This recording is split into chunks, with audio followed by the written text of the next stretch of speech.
Please subscribe to 7 Media. ఈ రోజున autism మీద ఒక రౌండ్ టేబుల్ సమావేశాన్ని ఇక్కడ రవీంద్ర భారతిలో నిర్వహించడం జరుగుతోంది. మేజర్గా మీ అందరికీ తెలుసు, ఆటిజం అనేది ఈ మధ్యలో మనం వింటున్నాము. బట్ అది ఏజెస్ నుంచి, అంటే మనం కనుక తీసుకుంటే కొన్ని వేల సంవత్సరాల నుంచి అది ఉన్నా కూడా అది ఇదివరకు రోజుల్లో, అంటే ఒక 20 ఏళ్ల కిందట తీసుకుంటే అది మనకు ఒక 1000-1500 మందికి ఒకటి ఉన్నది. ఈ రోజున 70-80 మందికి ఒకళ్ళకి ఆటిజం వచ్చే ఛాన్స్ వస్తుంది. ఆటిజం అంటే ఏంటి అని అంటే, మనకు మైండ్లో ఉన్నటువంటి దాన్ని ఒకసారి డిస్కనెక్ట్ అవుతుంది. మన ఇంటి చుట్టుపక్కల ఉన్న వాళ్ళలో కనుక తీసుకుంటే మనకు వాళ్ళు లేట్గా మాట్లాడడం కానీ, లేట్గా కనెక్ట్ అవ్వడం కానీ, ఏదన్నా మనం చెప్పినప్పుడు లేట్గా అర్థం చేసుకొని రియాక్ట్ అవ్వడం కానీ, ఇలాంటివన్నీ జరుగుతూ వస్తున్నాయి.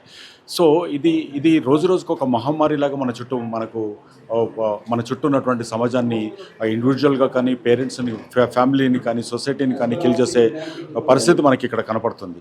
సో ఇక్కడ నేను ఇది ముఖ్యంగా ఇది కండక్ట్ చేయడానికి ఏంటంటే, middle class, lower middle class వాటిల్లో లేట్ ఐడెంటిఫికేషన్ జరగడం వల్ల, చాలా లేట్గా దాన్ని గుర్తించడం వల్ల ఆ పిల్లలు మిగతా సమాజంలో ఉన్నటువంటి మిగతా పిల్లలతోటి కలవలేకపోవడం అనేది ఇక్కడ జరుగుతూ వస్తుంది. సో ఇది మనకు కొన్నిసార్లు పేరెంట్స్ కూడా దాన్ని యాక్సెప్ట్ చేయకపోవడం, ఒక రకమైనటువంటి స్టిగ్మాలో ఉండడం వల్ల నా పిల్లలు అలాంటి వాళ్ళు కాదు అనుకోవడం, లేదా కొన్ని స్కూల్స్కి వెళ్ళినప్పుడు ఇది కొంచెం స్పెషల్ చిల్డ్రన్, వీళ్ళకు కొంత మందబుద్ధి ఉంది కొంచెము అని కొన్ని విషయాలలో వాళ్ళని ఏం చేస్తున్నారంటే మిగతా పిల్లలతో కలవకుండా, లేదా కొన్ని స్కూళ్ళలో అడ్మిషన్ ఇవ్వకుండా జరుగుతుంది. ఈ రోజున మీరు కనుక తీసుకుంటే దాదాపు 60-70 మంది పిల్లలకు ఒకళ్ళకి వచ్చేటువంటి అవకాశం ఉంది. అండ్ ఇంకొక 10 ఏళ్లలో ప్రతి 10 మందిలో ఒకళ్ళకి వచ్చే అవకాశం కనపడుతుంది.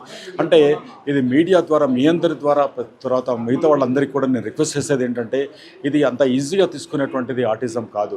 మనకు ఫ్యామిలీస్లో డిస్టర్బ్ చేస్తుంది. ఇది చాలా ఎక్స్పెన్సివ్ కూడా, ఎందుకంటే దీనికి థెరపిస్టులు లేరు, దీనికి సంబంధించినటువంటి స్పెషల్ టూల్స్ కూడా ఏం లేవు. దీనికి టెక్నాలజీ జరగాలి, రీసెర్చ్ జరగాలి. అండ్ పెళ్లి చేసుకున్న కొత్తలోనే వాళ్ళకు సంబంధించినటువంటి అవేర్నెస్ రావాలి. మనకు పోలియో, మిగతా విషయాలలోకి ఎలా అయితే మనము వ్యాక్సిన్స్ తీసుకున్నామో, అటువంటి టైంలోనే ఇది కూడా ఐడెంటిఫికేషన్ కనుక జరిగిందని అంటే డెఫినెట్గా దీనికి సంబంధించినటువంటి 60-70% ఆఫ్ ది ప్రాబ్లమ్ను మనం సార్ట్అవుట్ చేసుకోవచ్చు.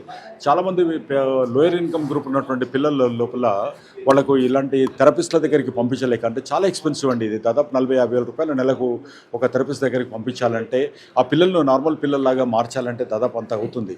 సో దానికి మనకున్న పరిస్థితుల్లో వాళ్ళు చూపించుకోలేక ఇంట్లోనే ఉన్నటువంటి పరిస్థితి కనపడుతుంది. ఇలాంటి పరిస్థితులలో ఒక ఫ్యామిలీస్ ఎంతగా డ్యామేజ్ అవుతాయో మీరు కూడా ఊహించుకోవచ్చు. సో దీని మీద ఒక అవేర్నెస్ని క్రియేట్ చేసేసి ఒక నేషనల్ స్థాయి ఉద్యమంలాగా దీన్ని తీసుకొచ్చి అవేర్నెస్ తీసుకురావాలి. ప్రభుత్వాన్ని కూడా దీన్ని రిక్వెస్ట్ చేయాలి. దీని మీద డేటా కలెక్షన్ జరగాలి. ఎక్కువ మంది థెరపిస్టులను మనం దీనిలో తయారు చేయాలి అన్న ఉద్దేశంతో ఈ రౌండ్ టేబుల్లో ఇక్కడ ఎన్జిఓస్ అందరినీ సమావేశపరిచి ఎక్స్పర్ట్స్ను, డాక్టర్స్ను కూడా తీసుకొచ్చి దీనికి ఏం చేయొచ్చు, దీని వే ఫార్వర్డ్ ఎలా తీసుకెళ్ళాలి, ఇది రైట్ టైం, ఇలాంటిది కనుక జరగకపోతే ఒక సమాజంలో ఒక ఇంక్లూజివ్ స్కూల్స్ను మనం ఎలా తీసుకురావచ్చు అనే దాన్ని ఇక్కడ ఉండాలన్న ఉద్దేశంతో ఈ రోజున ఈ ప్రోగ్రామ్ని కండక్ట్ చేయడం జరుగుతుంది. ఇది ఒక బిగినింగ్, ఇది ఒక మిషన్ లాగా తీసుకెళ్లాలన్న ఉద్దేశంతో ఒక ఆటిజం మీద ఒక మిషన్ లాగా దీన్ని తీసుకెళ్ళాలి. ప్రభుత్వానికి ఏం చేయాలి, స్కూల్స్ని ఏం చేయాలి, ఎన్జిఓస్కి మనం ఎలా సపోర్ట్ చేయాలి, అండ్ పేరెంట్స్ని ఎలా సపోర్ట్ చేయాలనేటువంటి దానికి ఒక రౌండ్ టేబుల్ ఈ రోజున ఆర్గనైజ్ చేయడం జరిగింది. 2 దశాబ్దాలుగా నాతో పాటు, వారితో పాటు నేను అనుకోండి, ఆ రకంగా చాలాసార్లు కలిసిన వాళ్ళమే. నా కొత్త మిత్రుల్ని కలిసే అవకాశం ఈ రోజున కలిగింది నాకు. సో ఈరోజు తక్కువ టైంలో, ఒక షార్ట్ నోటీస్లో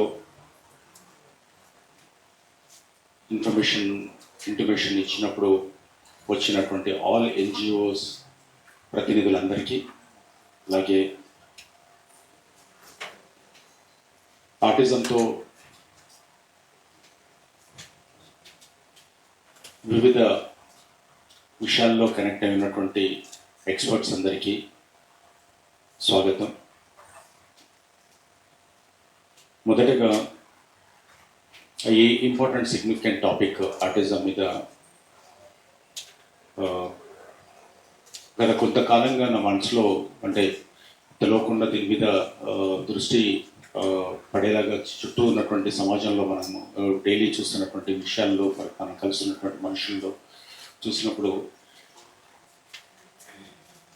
ఇది తెలియకుండా ఒక చపకంగా నీరులాగా వచ్చేస్తూ చాలా ఇండివిజువల్స్ని కానివ్వండి, ఫ్యామిలీస్ని కానివ్వండి, ఎలా డివాస్టేషన్కు గురి చేస్తుంది. ఎలా ఒక ఆ, ఒక కమ్యూనిటీలో వాళ్ళు కలవలేనటువంటి పరిస్థితిలోకి, లేదా అది సోషల్గా కానివ్వండి, ఎకనామికల్గా కానివ్వండి, ఎలాంటి ఆ, పరిస్థితులకు దారి తీస్తుంది అని మనం కనుక ఇక్కడ చూస్తే, ఒకటి కనుక ముందు జరిగితే, అంటే ఎక్కడో ఒక దగ్గర దీని గురించి చర్చ జరిగి రీసెంట్ పాస్ట్ వరకు కూడా ఆటిజం అనేది అది ఏంటో తెలియదు, ఏదో అప్పుడో ఇప్పుడు వింటున్నాం తప్ప దాని గురించి I mean what is that అంటే అది ఏంటి అనేది చాలామంది ఎడ్యుకేటెడ్ అండ్ ఇంటలెక్చువల్స్ కూడా తెలియనటువంటి పరిస్థితి కనపడుతుంది.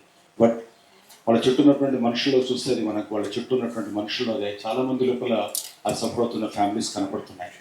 సో ఈ క్రమంలో ఏంటంటే నాకు అనిపించింది ఏంటంటే, మీలాంటి ఈ దీనితో అసోసియేట్ అయినటువంటి ఓ డెడికేటెడ్ పర్సన్స్ మీ అందరి ఆలోచనలు తీసుకుంటే కానీ దీనికి మనం అసలు ఏం చేయాలి, ముందుకు ఎలా కొలాబరేటివ్ ఎఫర్ట్స్ తోటి మనం ముందుకు ఎలా వెళ్ళొచ్చు, దీని ఇంపాక్ట్ను మనం ఎలా తగ్గించవచ్చు, దీనికి ఎర్లీ ఐడెంటిఫికేషన్, ఇంకా దానికంటే ముందు ఉంటే అసలు ఇలాంటిది మనం రాకుండా కాపాడుకోవడానికి ముందు నుంచే ఏమన్నా చేయొచ్చు అనేది ఒకటి, అండ్ ఎర్లీ ఐడెంటిఫికేషన్ ఇంటర్వెన్షన్ ఒకటి. దాని తర్వాత ఒకవేళ కనుక దాంతోపాటు మనం ముందుకు వెళ్తున్నప్పుడు దానికి సంబంధించినటువంటి రీసెర్చ్ ఎలా జరగాలి, దానికి సంబంధించినటువంటి యూనో ఒక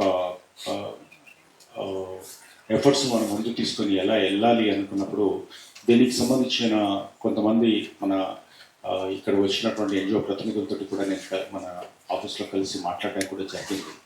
సో ఇక్కడ నేను మీ అందరినీ రిక్వెస్ట్ చేసేది ఈ రోజున ఏంటంటే, లెట్స్ ఆల్ మనకు తోచిన సలహాలు అంటే మళ్ళీ రిపీట్ అవ్వకుండా మనకున్నటువంటి కొలాబరేటివ్ ఐడియాస్ని కానివ్వండి, మనకున్నటువంటి ఎక్స్పీరియన్సెస్ని కానీ మనం ఇక్కడ షేర్ చేసుకోవడానికి ప్రయత్నం చేద్దాం. దీంట్లో మనమేం చేయొచ్చు, సొసైటీని ఎట్లా అవేర్నెస్ తీసుకురావాలి, పబ్లిక్లోకి ఒక మిడిల్ క్లాస్, ముఖ్యంగా నా ఉద్దేశం ఏంటంటే middle and lower middle income and below poverty లైన్లో ఉన్న వాళ్ళ కోసం ఏం చేయొచ్చు, ఎలా ఉంటుంది అనేది ముఖ్యంగా మన ముందున్నటువంటి ఈ ఛాలెంజ్ని ఎలా అడ్రస్ చేయొచ్చు అనేది ఒకటి ఇంపార్టెంట్ ఆస్పెక్ట్ అండి. ఈ రౌండ్ టేబుల్ లేదా మనం ఇక్కడ కలిసి మనం మాట్లాడుకునే దాంట్లో ఇది it's only a beginning.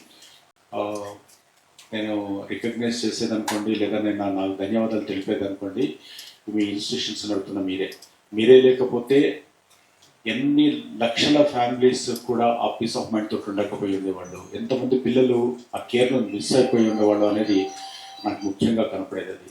So మీ అందరికీ మరొక్కసారి నేను ధన్యవాదాలు తెలుపుతూ, మీరు ఈ మిషన్లో భాగం కావాలి, మనం కలిసి దీన్ని ఏం చేయొచ్చు, ఒక హైదరాబాద్ కేంద్రంగా ఇండియాలో ఈ అవేర్నెస్ని మనం ఎలా తీసుకురావాలి, ఒక చారిత్రక నిర్ణయాలు జరిగేటువంటి పార్లమెంట్లోకి దీన్ని ఎలా తీసుకెళ్ళగలగాలి, వాటన్నింటికి సంబంధించిన దాన్ని మనం ప్లాన్ చేద్దాం. ఇక్కడ నాతో పాటు మీరందరూ కూడా ఆల్మోస్ట్ మోర్ దెన్ 2-3 డికేట్స్ దీంట్లో ఉన్నవాళ్ళు ఉన్నారు. మీ ఫ్యామిలీలో మీకు తెలిసిన వాళ్ళల్లో మీరు వాళ్ళని చూసిన వాళ్ళు ఉన్నారు.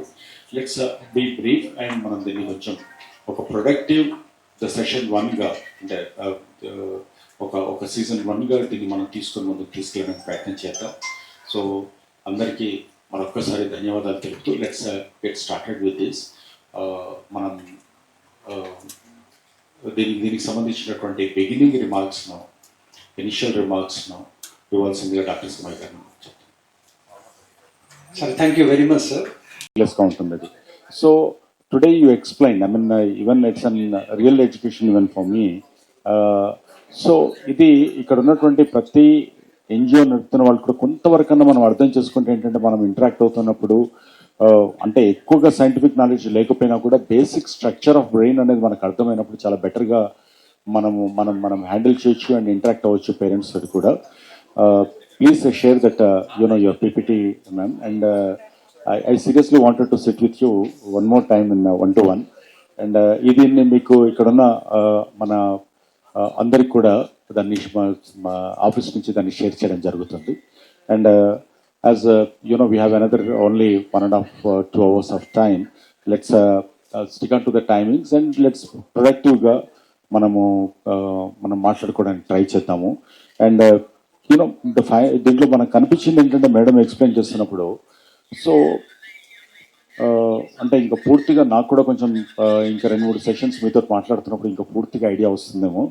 బట్ ఇక్కడ అనిపించింది ఏంటంటే నాకు you know at the time of marriage అంటే మనం చూస్తుంటాం 7 తరాలు అటు చూడాలి అని చాలా క్యాజువల్గా అనిపించినా కూడా ఆ, ఆస్తులని కాకుండా మనకున్నటువంటి ఈ వాళ్ళ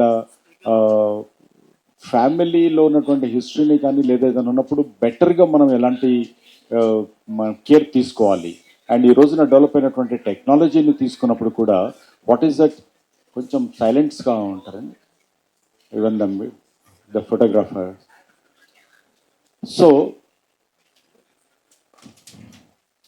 సో ఇక్కడ ఇక్కడ ముఖ్యంగా ఏంటంటే మనకు మ్యారేజ్ టైంలో కూడా ఇద్దరికి రకరకాలుగా మనం అంటే మనము ఆ పోలియో గురించి కానీ మిగతా వ్యాక్సినేషన్ గురించి కానీ చూస్తున్నప్పుడు ఇంతకుముందు ఏదో డిస్కషన్లో కూడా నాకు ప్రీ మీటింగ్ దాంట్లో కూడా కొంతమంది మెంబర్స్ తోటి ఇంటరాక్ట్ అవుతున్నప్పుడు ఒక పాయింట్ ఇది కూడా ఉండాలండి అంటే ఆ 6 months లోపల ఈ ఈ ఫార్మేషన్ ఆఫ్ మన ఐడియాస్ కానీ థాట్స్ని కానీ మనం వాటిని మనం చేస్తున్నప్పుడు చాలా మంది దాన్ని ఇగ్నోర్ చేస్తూ ఉంటాము దాన్ని యాక్సెప్ట్ చేయము దాన్ని చేయడానికి ఆ ప్రైమరీ హెల్త్ సెంటర్స్లో లేదా ఆ మెటర్నిటీ సెంటర్స్లో ఆ డాక్టర్స్ని గైనకాలజిస్టులు కానీ దీన్ని ఒక ఎలిమెంట్గా తీసుకోవడం అనేది చాలా చాలా క్రిటికల్ అండ్ ఇంపార్టెంట్ అది కనుక వచ్చిందంటే ఆల్మోస్ట్ 50-60% ఆ 70% ఆఫ్ దాన్ని మనం పేరెంట్స్ని ఎడ్యుకేట్ చేయడానికి అక్కడి నుంచి స్టార్ట్ చేయొచ్చు అనేది నాకు అనిపించింది ఆఫ్టర్ యువర్ ప్రజెంటేషన్ అండ్